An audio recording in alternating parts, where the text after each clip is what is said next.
Hello Scorpio, great to have you here. My name is Shauna. Today's reading is a general love forecast for November 2025. As always, take the messages that resonate and release anything that doesn't. Don't forget to like and subscribe to stay connected with upcoming readings. Let's see what's headed your way, Scorpio. For many of you, you've got new love that's going to be on the horizon, okay? I feel like if it's not coming in for this month, it's going to round out the year with you in a new relationship. So that means, it's the great big love. And so you want to make yourself energetically like prepared for it, okay? When we want to attract people that are good for us, when we want to attract positive things, when we want to manifest, the right relationship partner, the right job, energetically, we have to be in a space where we are able and ready to receive it.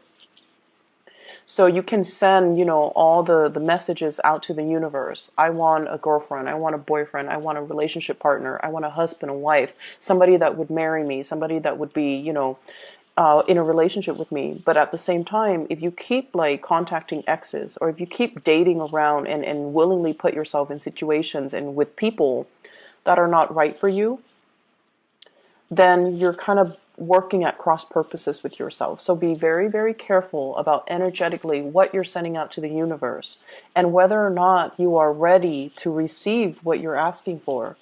So we have it's just like the rules of attraction. You just need to be emotionally, physically, financially where you need to be ready to receive what the universe has in store for you.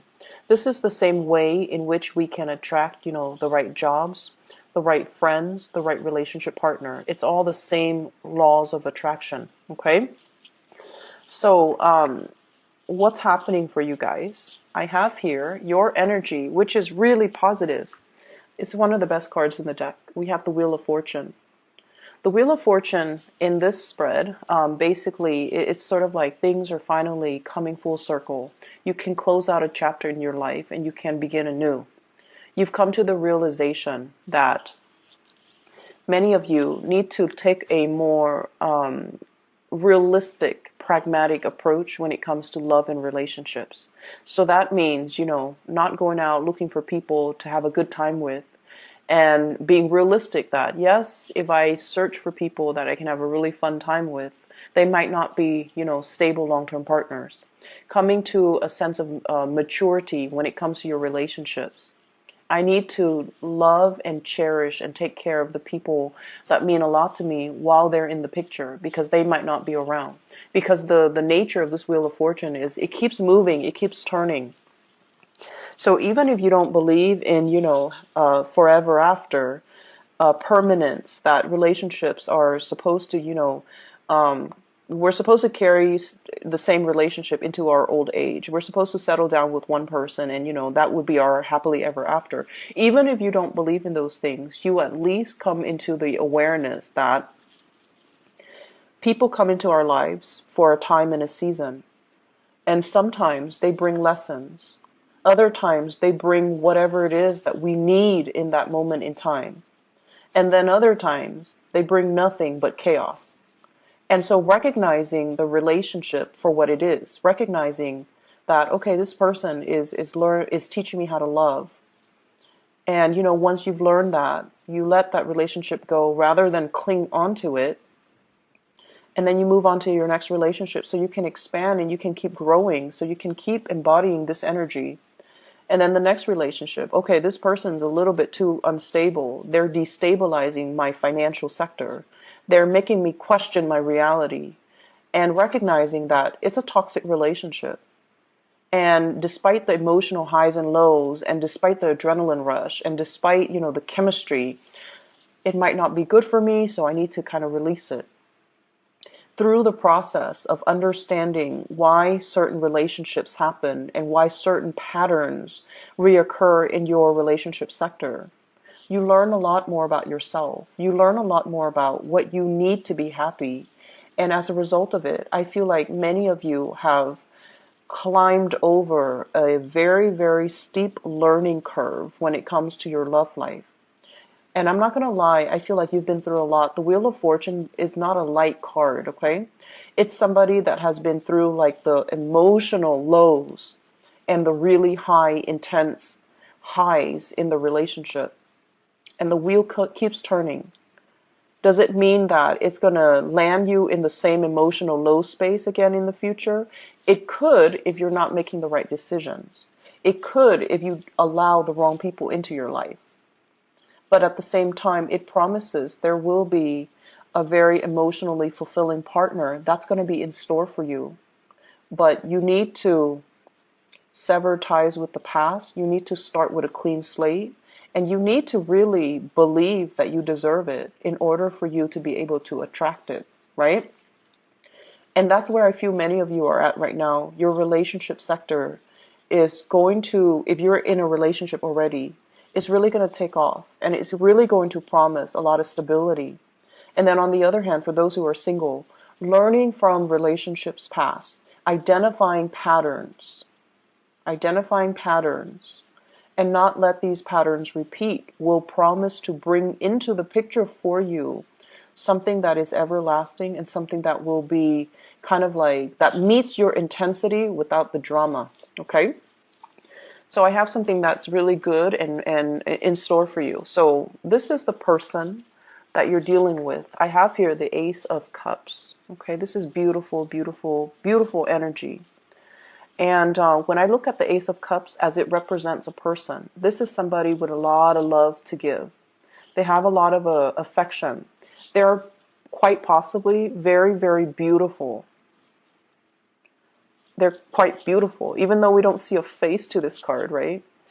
But the fact that they're overflowing with joy and contentment and just, love for life and love for people, and they care about people and they're a good-hearted person, it guarantees that they're going to attract amazing, beautiful things to their lives, right? And I feel like for some of you, this is like your relationship partner holding you in really, really high regards. I see a lot of pictures taken. It's like they're proud to have you on their arms. They're proud to call you their man or their woman. And they're really proud to be seen with you. And they see you as the apple of their eye. And they see you as, everything they've hoped and dreamed for. And because of that, you're operating from this space here of really intense emotional highs. Okay, so for those in relationships, you're with somebody who is potentially like this. The King of Pentacles, Earth sign, Taurus, Virgo, Capricorn. This is someone who's protective, who will fight for you, who will, give you their jacket when you're cold. And you don't even have to be a female dating a male. I feel like it doesn't even matter because they are that into you. They want to take care of you. They want to build up their wealth, not only for themselves, but to give you everything that they want to build up the wealth, not just for themselves, but to give you everything that you've ever wanted. If you want that car, no, not a problem. You want that house, I'm going to work overtime for years and years and years to give you that house. And because they see something in you. And also, I feel like the person that you're dealing with, there's an element here of dark hair, dark skin, and very handsome, okay? This is my classic handsome person, someone who's beautiful, someone who's handsome, but like there's an element of exoticness about them.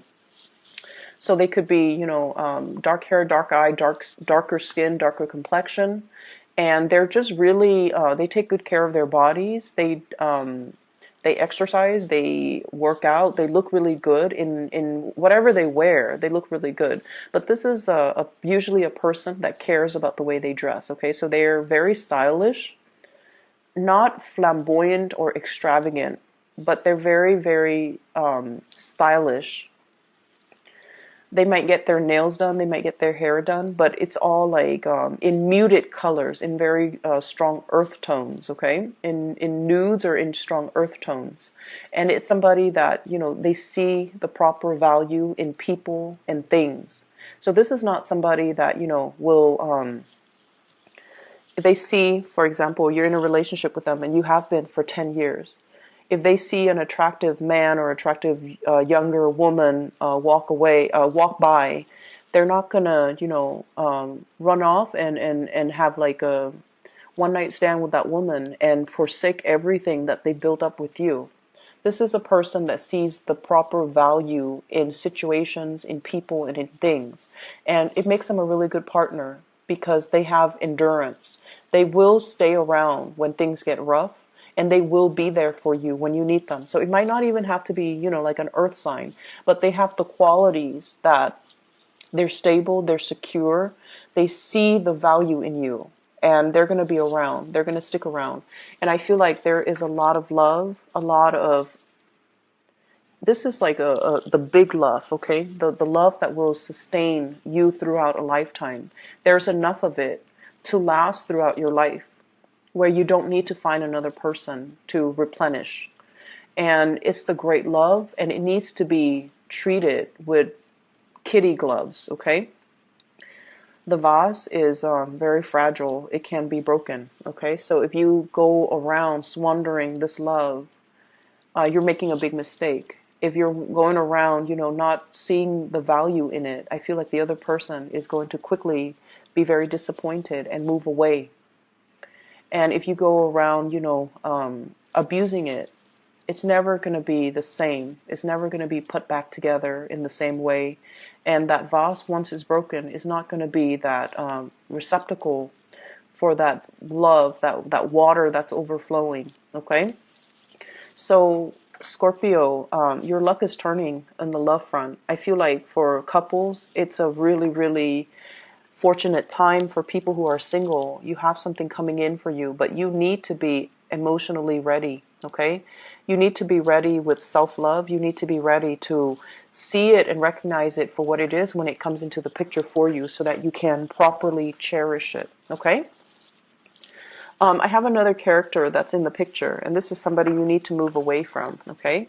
I have a water sign, Pisces, Cancer, Scorpio, and then I have an air sign, Aquarius, Gemini, and Libra. And let me talk about this air sign first, because his energy is stronger. So we have an air sign here, and this is somebody who's trying to move on with their life. They're forging ahead. They're charging ahead, okay? And this is more of a friendship vibe that I'm getting from this air sign here. The Page of Cups energy is one that is, hey, I like you, you like me, let's, grab lunch sometime. It's a very, like, the beginning, a precursor to something, but it doesn't guarantee that big love, okay? Because it's a very friendly, trying to make connections, trying to get to know people. So in a way, it could, like, end up being friendship. It could be very, very platonic as well. It doesn't guarantee anything stable because the energy is the page, okay? This is somebody that you might have moved away from. You're taking your heart away and you're moving forward with your life. You're moving towards somebody that is a lot more stable, that's going to give you a lot more reciprocity, that will treasure your heart, and that will, see the value in it, okay? Whereas with this air sign, I feel like he's not even, riding the horse on land. He's just like in the air, just riding his horse. So this is somebody that's very out of reach. Very out of reach. Their energy is very confrontational, very directed. They have an agenda. They get things done. They move on with their lives. And I feel like they're very impatient as well. So if things are not working, they move on to the next thing. So they might not see the proper value in people, places, and situations the way that this next person is going to. And I feel like they might not have that sustaining power. They're not like sturdy and solid and can withstand a lot of adversity the way that this person might be able to. And as a result of it, I feel like you need to make sure that you're allowing the right people in. So if somebody doesn't have the sustaining power, you might want to leave them alone, okay? And I also have here a water sign, Pisces, Cancer, Scorpio. I feel like this is somebody who's like, who's, the energy I'm getting is like, they do things under the pretense of friendship, but deep down they have a lot of feelings for you. So Pisces, Cancer, Scorpio, Sun, Moon, or Rising. So they do things. They're like, hey, a bunch of a bunch of my friends and I are going to a concert. You want to come with us? When in fact, they want to isolate you exclusively to themselves. Like they want you to be there, but they're fearful of rejection, or it's too new and they don't know how you feel about them yet. So they want to, pass things off as, hey, it's just a friendly invitation. Do you want to come? So it's sort of like that, testing the waters with you. This can be someone who's very sweet, okay? Like they're friendly, they have a good heart, they're easy to talk to, they're quite fun. And so if there's an invitation, you definitely want to take up this offer because I feel like they're doing things under the disguise of friendship and camaraderie and, that platonic intentions, but I feel like they're interested. They find you attractive, okay? Singles, you've definitely got your eyes on somebody that you're really attracted to and interested in. But I feel like there might be some communication barriers, or the person, as the king, as an earth sign and also a king, they're going to be slow to act. They're not going to, rush right in and sweep you off your feet, even though this person is very romantic, very, very, very romantic. But they need to open up first before you can start to see that romantic side to them. They're very sarcastic as well. And they look at life through a realistic lens. So, they're not going to be head over heels. They're constantly assessing you and appraising you. And it takes a lot for them to get involved. So I feel like if you've got that person, you definitely are very, very interested in them. Things are going to take some time. And, they're not going anywhere. They're earth signs. They're slow moving. They're not going anywhere. You don't have to chase after them, consistently. But I definitely feel you feel this way about somebody, and somebody feels this way about you for those who are in a coupled relationship, okay? Other areas of your life, you have some good things, but I'm trying to draw out the message that I got when when I shuffled it out. There was a message, and I can't remember. Let me see here. Let me just talk about the cards. Maybe it will come back to me. So we have here the Nine of Pentacles, self-employment. This is sailing away, or rather flying over financial worries, okay? So this is a really, really good card. Flying over trouble, like financial troubles. So either way, it's almost like a person that tends to their garden. They water it, they nurture it, they feed it, and they take pride and satisfaction in the fact that everything is thriving, everything is abundant, everything is just as it should be. And so I feel like for many of you, life is going quite well. You have your routine. Of course, you have your routine.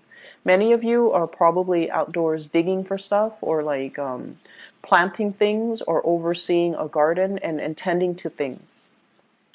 And then I also feel if you have Taurus, if you're dealing with a Taurus, or you have a Taurus moon or sun or rising, I feel like you're very, very focused on gardening, okay? And then I'm also sensing as well, this is just having projects that are planned out, working on a commission scale, being self-employed, dictating your own hours, coming and going as you please. So there's a lot of freedom here. And this is you at your best because you're not bogged down by anything heavy. You're traveling light and you have a lot of abundance, underneath you that you can pluck at any time. So this is a very carefree, finally, a very carefree state that you're in. The person that allows this abundance to come into the picture, we have here the Lovers. This is the card of Gemini. So you might have a relationship partner that really facilitates this process for you. It's like two people pooling their resources together. And as a result, there's a lot more abundance. There's a lot more in the pool that we can draw from. You might also be in a partnership with a Gemini. And I feel like the process is becoming a lot better as a result. It's like two people shouldering the burden. Rather than, one person having to do it themselves. But then I also feel when you do things on your own, you're a lot more successful. If it's a Gemini that you're dealing with, Gemini is a sign of duality. They're the sign of the twins. They need another person. So they might cling on to this partnership out of that sense of security, when in fact, when you're by yourself, you're a lot better. You're a lot better off. Your decisions are always on point. You have a really good, keen eye to assess things and situations and people accurately. So when you're alone and doing whatever you need to do, you're a lot better. You're a lot more financially stable. It's also when you get into relationships as well. That's when it's, the Scorpio rules the eighth house. It deals with joint resources. It can be detrimental when you're sharing resources with someone who's not giving back. And then in business partnership, it can be really detrimental when the give and take is not balanced out. Okay? So this is like balancing out the give and take, but at the same time, coming to the realization that maybe there's something, a partnership, a crutch, or something that's done out of this sense of familiarity or a sense of security, but it's really keeping your life in limbo, in suspension, kind of stuck. Okay? So there's an element here that you need to kind of examine. You're doing something, or you're clinging on to something, or you have something in your life, and it's very familiar and it's very stable. You think it's stable, but it's keeping you in a state of limbo. Excuse me. Excuse me. So maybe that's confirmation. I don't know. So really look at it and try to figure out, if that's something worth checking out. Okay? Ask yourself, is it really holding me back, or is it, giving me stability? If it's really holding you back, maybe it's time to look at other options. Maybe it's time to, really think about truly being self-employed. Okay? And then removing yourself from this state of limbo and suspension where you've been weighing out the pros and cons, where you've been kind of like managing possibly the work project for both parties, and